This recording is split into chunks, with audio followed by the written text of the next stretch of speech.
안녕하세요. 수원과학대학교 실내건축디자인학과 황성재 교수입니다. 인간을 위한 디자인 6주차 수업 진행하고 있습니다. 64페이지고요. 우리가 지금 세상에서 가장 친절한 건축 디자인 교과서를 교재로 해서 수업 진행하고 있습니다. 64페이지 10번 부엌은 작업성과 기능성을 갖추어야 한다 부터 시작하겠습니다. 본문 볼게요.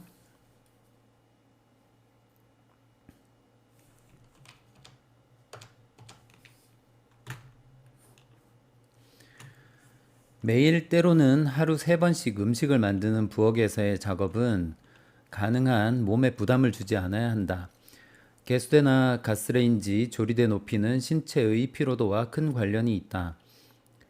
개인의 체격에 맞추어 조리대의 높이는 850에서 900mm, 안쪽까지의 폭은 600에서 650mm가 일반적이다.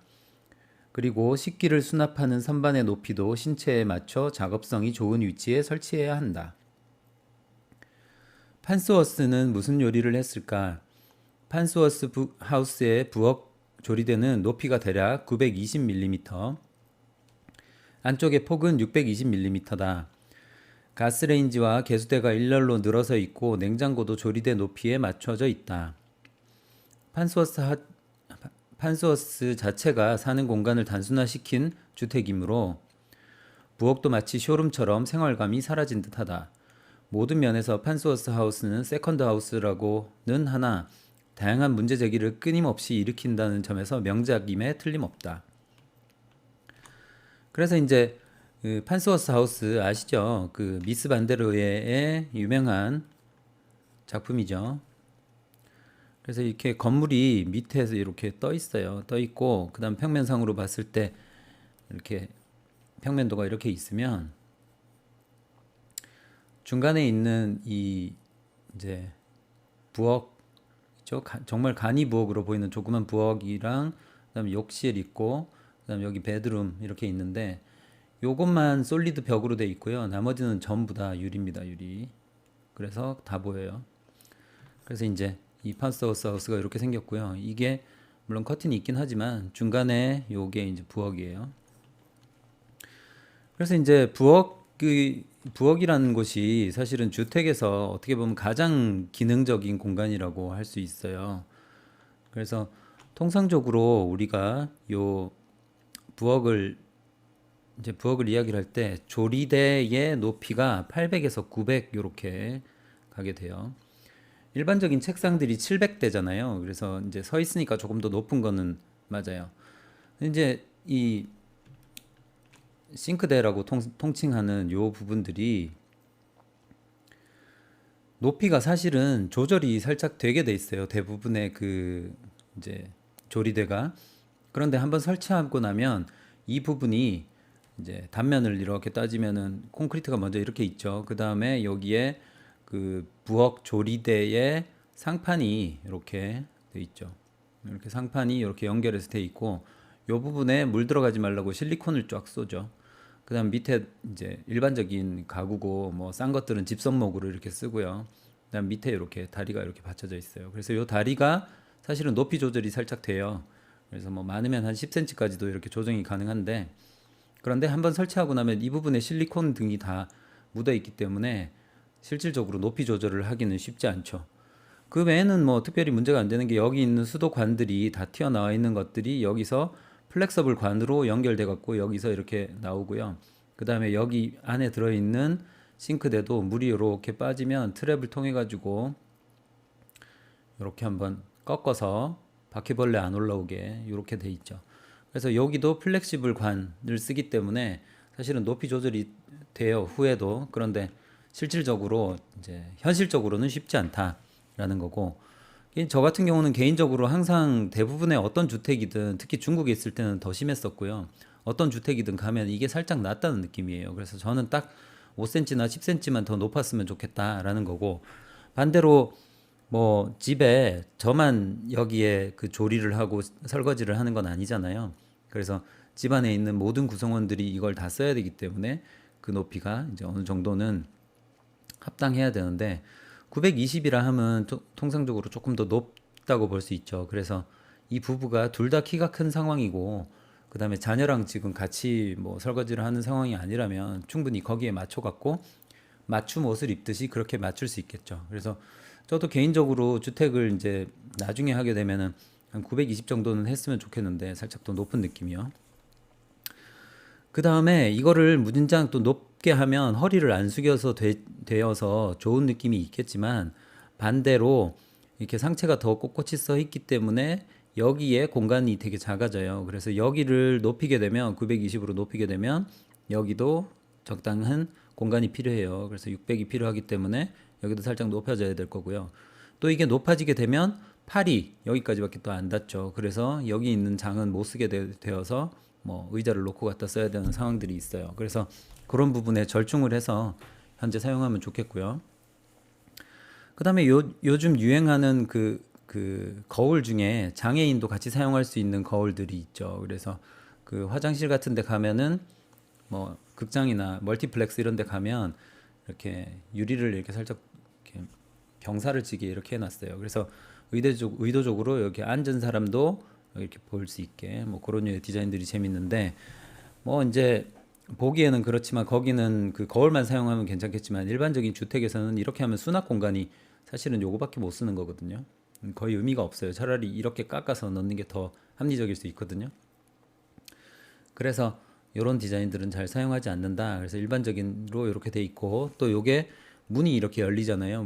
문이 열릴 때 항상 머리가 이렇게 부딪혀요. 그다음에 이거 한번 열고 나면 키가 작은 사람들은 이거 닫기가 되게 힘들어요. 문이 이까지 열리면 팔이 안 닿아서 이걸 잘 못 닫는 경우가 있거든요. 그러면 매번 이것 때문에 막 부딪히거나 하는 상황이 생길 수도 있어요.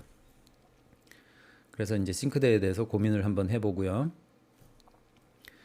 그 다음에 요 이제 앉아서 저장을 하는 그런 공간들은 이렇게 330, 뭐, 그 다음에 660까지, 그 다음에 1400까지는 이제 눈이 닿는 거겠죠.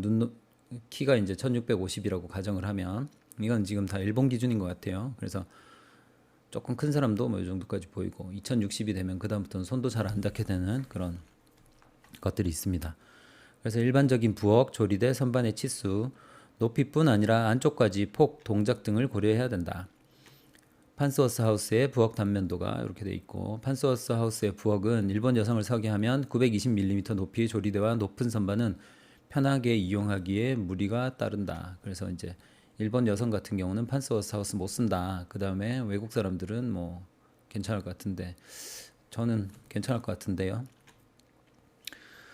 그 다음에 부엌에서 개수대와 식탁이 마주하는 부엌의 치수인데 이것들이 이제 앉았을 때 식탁을 통상 이야기할 때는 700을 이야기를 하고요. 이렇게 이야기를 하고 그 다음에 이 높이하고 일하는 조리대하고 높이를 맞추려면 이게 이제 일하는 높이대 그 조리대가 보통 850 이렇게 보는 거니까 그래서 이 850하고 700하고 150의 갭이 있죠. 그래서 음식을 자기 높이에다가 맞춰서 주면 이 사람들은 너무 높을 수 있기 때문에 여기 단 높이를 조정을 했다라는 거고요. 그 다음에 간접 조명이 이렇게 있어서 좀 은은하게 이렇게 뭐 보여주는 것들이고 그 다음에 통상적으로 펜던트라고 이야기하는 식탁 전용의 조명들이 있죠. 그래서 그 작업을 하면서 정신을 좀 말짱하게 차려야 되는 곳은 굉장히 이렇게 형광색처럼 약간 좀 푸른 빛이 도는 그런 등들을 쓰는 편이고요. 그 다음에 음식을 비추는 경우는 주광색이나 뭐 이렇게 약간 좀 색온도가 낮은 빨강색 계열, 그러니까 노란색 계열의 조명들을 사용하게 되죠. 그 다음에 환기도 돼야 될 거고. 그런데 뭐 현실적으로는 이게 후드가 있지만 여기서 요리를 하고 그러니까 고등어나 생선 같은 것들을 구우면 이렇게 연기가 다 이쪽으로 들어가서 조명이 있는데 이런 데가 완전 그냥 엄청 지저분하게 되고 닦지도 못하거든요. 그래서 우리나라 부엌 같은 경우는 그 대부분의 뭐 좀 고급진 곳은 거실에 간접 조명을 넣지만 주방에 간접 조명을 넣는 경우는 거의 없죠. 아파트 말입니다. 그래서 이제 그런 것들은 좀 유념하고 보시면 좋겠어요. 그 다음 66페이지로 넘어갑니다. 욕실과 화장실은 안락하고 편안한 느낌이 중요하다. 일반적인 욕실, 화장실, 세면대 유닛이 이렇게 있어요. 그래서 우리가 일반적으로 쓰는 이런 공간들은 뭐 전형적인 뭐 아파트 같은 데 쓸 수 있는 것들이죠. 아파트에 요 간막이 벽도 없는 상태로 쓰긴 하지만 통상적으로 이렇게 굉장히 컴팩트하고 딱 맞춰서 돼 있죠. 그래서 동선을 분석을 하면 그래요. 보통 이렇게 700짜리 문. 그러니까 보통 문이 700이 안 되죠. 800 정도, 800 정도의 목문, 나무로 된 우드 도어를 쓰는데 욕실의 경우에는 좀 작게 쓰죠. 그 다음에 여기에서 이렇게 물이 튈 수 있기 때문에 목문보다는 약간 이제 플라스틱 코팅이 된 그런 문들을 많이 쓰는 편이고요. 그다음에 일단 들어왔어요. 들어온 다음에 들어와서 뭐 샤워를 해요. 그런 다음에 나와서 닦고 이쪽에서 거울 보고 이렇게 나가는 동선, 혹은 화장실 가서 볼일 보고 나오면서 손 씻고 이렇게 나오는 분위기. 그 다음에 여기 샤워 커튼이 없으면 여기서 물이 튀어가지고 여기에 매번 이제 물이 닿겠죠. 그러면 변기나 이런 부분에 연결 부분에 실리콘이나 혹은 그 백색 시멘트 등이 되게 이렇게 때가 묻어서 되게 더럽게 돼요. 곰팡이가 피거든요. 그래서 그런 부분들은 조금 정리를 해야 될 것 같고요. 그다음에 한동안 뭐 많이들 했는데 트렌치를 여기다가 이렇게 넣어가지고 물 내려가는 것들을 길게 뽑아서 전체적으로 물을 좀 깔끔하게 표현하는 경향도 있었는데 그것도 이제 하고, 사실은 더 고급진 주택에 가면 뭐 여러분들도 설명을 예전에 많이 들었겠지만 이런 주택 이런 부분들의 이제 단면들이 굉장히 중요한데, 통상적으로 우리가 느끼는 공간들은 전부 다 이제 플랫하죠, 플랫. 그래서 여기가 거실이고 여기가 안방이라도 여기에 턱이 1도 없고 그다음에 문이 이렇게 매달려 있는 그런 거죠. 문이 열리면 이제 완전히 그냥 플랫이고, 그다음에 문이 열리면 플랫이고 문이 닫히면 이제 여기 거의 차이가 없어가지고 이렇게 방음이나 그다음에 뭐 빛도 막아주고 소리도 막아주죠. 근데 이제 예전 같은 경우는 일단 이렇게 거실하고 안방 사이에 이 문턱을 이렇게 사실은 살짝 있게 했어요. 왜냐하면 이 문턱이 있어야 문턱에 플라스틱이 이렇게 목재가 이렇게 돼 있어서 문이 딱 닫혔을 때 이렇게 딱 닫힙니다. 그래서 완벽하게 소음도 막아주고 그 다음에 뭐 먼지도 막아주고 빛도 막아주고 그런 개념이죠. 그 이제 이게 이렇게 되면은 휠체어가 갈 수 없고 그 다음에 가다가 또 발도 걸릴 수 있죠. 그래서 요즘은 이런 식으로 거의 바뀌었고요. 여기 턱이 있다 해도 정말 1cm 미만의 이런 턱이 있어요. 근데 그러면 욕실은 어떻게 됩니까? 한번 봅시다. 그래서 욕실이라는 곳은 여기에서 물을 누군가가 확 뿌릴 수 있죠. 샤워를 하다가 물이 막 튈 수도 있고. 그러면 여기서 물이 만약에 여기 높이가 같다면 물이 이렇게 바깥으로 넘치겠죠. 그럼 여기 목마루, 그러니까 나무로 된 이런 마루들이 있는데 이런 것들이 다 썩어버리겠죠. 그래서 욕실의 경우는 통상적으로 단면이 이렇게 돼서 살짝 올라가 있어요. 그래서 여기가 욕실이고 여기가 복도야. 그래서 이렇게 되어 있는 게 정상이고요. 일반적인 아파트가 이렇게 돼 있고 문 틀이나 문이 여기에 이렇게 달려 있죠. 이렇게 달려 있는데, 그러면 이제 물이 이렇게 오면은 여기서 이렇게 해가지고 가죠. 그런데 이것도 사실은 예전 그 건물들은 전부 다 이렇게 돼 있어요. 돼 있는데 최근에 있는 더 고급 주택에 가게 되면, 혹은 더 고급 주택이나 더 고급 공간에 가게 되면 어떻게 하냐면, 일단은 콘크리트 골조를 밑에 이렇게 살짝 올려서 이렇게 쳐요. 살짝 올려서 치기 때문에 이건 이제 콘크리트 골조라서 그 엄청 딱딱한 거 못 고치는 거, 못 바꾸는 걸 이야기하는 거고요. 그다음 마감재들이 이렇게 있어요. 그래서 우드 플로어가 이렇게 생기죠. 그래서 뭐 강마루, 강화마루, 그다음에 원목마루 등등을 여기다가 깔겠죠. 그다음 욕실에는 욕실 밑에 방수제 뭔가를 깔아야 되겠죠. 방수제 뭔가 깔고, 방수제가 이쪽으로 훨씬 더 올라와 있어야 되겠죠. 그래서 물이 이렇게 스며 들어갔을 때 이쪽으로 타고 들어가면 안 되겠죠. 그래서 방수제가 여기 이렇게 처리가 되어 있고요. 이 위에 타일이 더 두껍죠, 사실은. 그래서 타일이 두꺼운 걸 이렇게 설치를 하고요. 이렇게 하면 여기 높이를 똑같이 맞춰요. 그런 다음에 이거에 이제 디테일을 더 확대를 하면 어떻게 되냐면, 타일이 이렇게 있고요. 그 다음에 트렌치. 그래서 여기 구멍이 뚫린 뭔가가 있죠. 그 다음에 또 타일이 혹은 뭐 문틀 이런 것들이 있고, 그 다음에 이 안에 방수 재료가 이렇게 해서 방수가 돼 있는 거예요.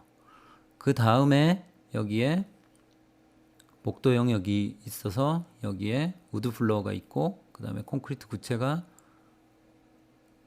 이렇게 돼 있는 거예요. 그래서 이게 여러분들이 느끼기에는 이게 평평하지만 실제로는 밑에는 이런 것들이 있어서 물이 이렇게 여기다가 사실은 뭐 엄청난 막 큰 드럼통에다가 물을 붓거나 그런 건 아니잖아요. 물이 막 콸콸콸 쏟아지는 경우는 그렇게 많지는 않으니까. 그렇게 뭐 물이 이렇게 쏟아지면 이렇게 해서 이쪽으로 타고 들어가고 그 다음에 휠체어나 혹은 걸어 다닐 때는 전혀 아무것도 없이 평면적으로 이렇게 처리를 한 경우. 그래서 이 이제 트렌치가 뭐 여기도 어디 있을 수 있겠죠. 여기 있는 게 더 나을 것 같네요. 지금 상황에서는. 그래서 트렌치가 이렇게 설치가 돼 있어서 여기로 따지면 여기하고 여기가 높이가 플랫인데 여기에 트렌치가 이렇게 D로 설치가 돼 있는 거예요. 이렇게 설치돼 있으면 당연히 뭐 당연히 이쪽은 이제 벽이 이렇게 써 있으니까 막혀 있겠지. 그렇지만 이렇게 돼 있고 문이 딱 닫히면 이렇게 돼 있고 평소에는 이게 평면으로. 그래서 이제 고급 디테일들은 그런 경우도 있고요. 여기도 마찬가지로 확대를 하게 되면 통상적으로 이 욕조는 완전히 처음부터 건축을 할 때 설치가 돼 있는 게 아니고요. 단면으로 따지면은 이렇게 콘크리트가 이렇게 있으면 여기에 먼저 밑에 이제 방수하고 방수 2회 그 다음에 타일 이렇게 깔고요. 그 다음에 벽 타일을 이렇게 설치를 하는 거죠. 그래서 타일이 방수가 이까지 올라가야겠죠. 자, 그래서 이제 이렇게 돼 있고 다 설치를 한 다음에 그 다음에 여기 이제 사실은 내려갈 수 있는 구멍 물 구멍이 있죠. 그 다음에 이렇게 해서 관으로 이렇게 해서 밑에 집 통해서 가는 거죠. 그다음 밑에 집 천장이 이렇게 돼 있으니까 밑에 집 사람은 관이 안 보여요. 그래서 이렇게 설치가 된 다음에 욕조가 이렇게 해서 플라스틱이든 뭐든 이렇게 설치를 하고요. 그 다음 여기 있는 관을 이렇게 연결해 주는 거예요. 그런 방식으로 하니까 이걸 뜯어내면 안에 원칙적으로는 타일이 다 있어야 되는 거예요. 타일이 다 있어요. 근데 뭐 비용 줄이느라 여기는 타일 안 붙인 집도 있고 막 그렇긴 해요. 요즘 아파트들은.